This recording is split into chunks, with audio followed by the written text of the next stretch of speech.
Leçon polynôme de degré 3 et on passe à la partie grand 4, la dernière partie de ce chapitre, sur les équations de la forme x cube égale c, c'est-à-dire par exemple les équations de la forme x cube égale un nombre quelconque, je sais pas, je vais vous dire une bêtise, 20. Ok. Alors en fait, vous savez déjà résoudre des équations qui ressemblent un petit peu à celle-ci. On sait résoudre les équations de la forme x carré égale un nombre. Petite parenthèse. Donc les équations de la forme x carré égale un nombre, on les a déjà étudiées. Donc le nombre, je l'appelle k ici, mais dans la leçon, je l'ai appelé c, c'est pareil. On a 3 cas possibles. Notre nombre est positif. Dans ce cas-là, on a deux solutions. Soit, je vais mettre solution comme ça, racine de k, soit moins racine de k. Si k vaut 0, c'est-à-dire l'équation c'est x carré égale 0, on a une seule solution, c'est le nombre 0. Et si k est négatif, un nombre moins quelque chose, dans ce cas-là, on n'a pas de solution. On dit que c'est l'ensemble vide. Alors, je voudrais attirer votre attention sur cette notation-là, la racine de k, qui se lit normalement racine carrée de k.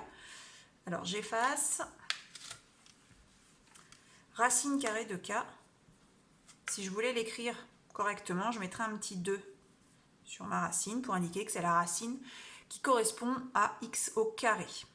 Dans le chapitre actuellement, on travaille sur les fonctions de degré 3. Donc on va s'intéresser au x puissance 3.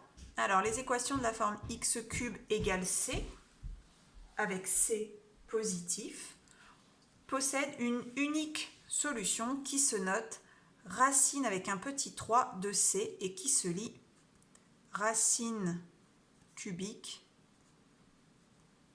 de c. C'est l'équivalent de la racine carrée de c, mais lorsque on passe avec une puissance 3. Alors, cette remarque-là, le fait qu'elle peut se noter aussi c exposant un tiers, on s'en fiche un petit peu. C'est pas la peine de vous embêter avec ça. Retenez que racine cubique de c, c'est le nombre. Lorsqu'on le met avec un puissance 3, on obtient c.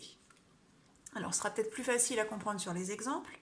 Ici, vous avez deux équations à résoudre. Une, x au cube égale 27, qui est exactement de cette forme-là.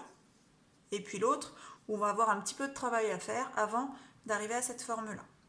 Donc on va commencer par la première. Donc ici, on cherche un nombre x qui, lorsqu'on lui met une puissance de 3, une puissance 3, fait 27. Donc on cherche le nombre dont le cube est 27.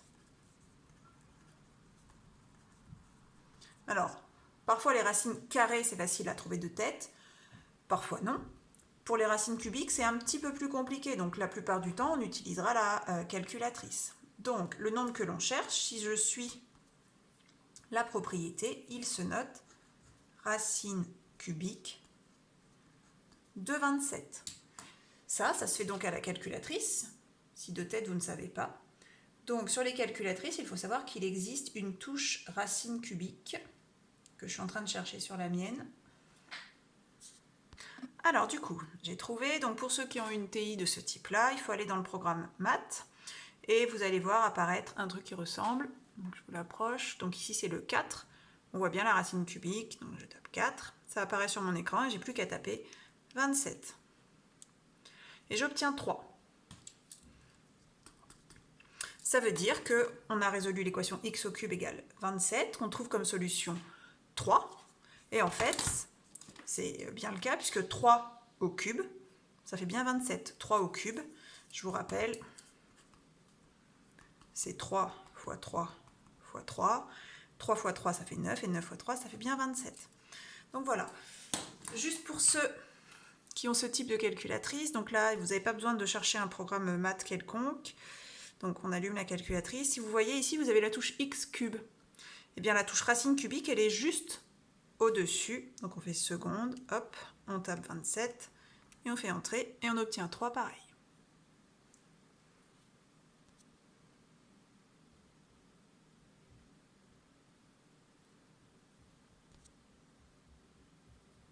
On passe à la question P. Donc là, on a une équation qui n'est pas directement de la forme x au cube égale c. Donc, je la réécris.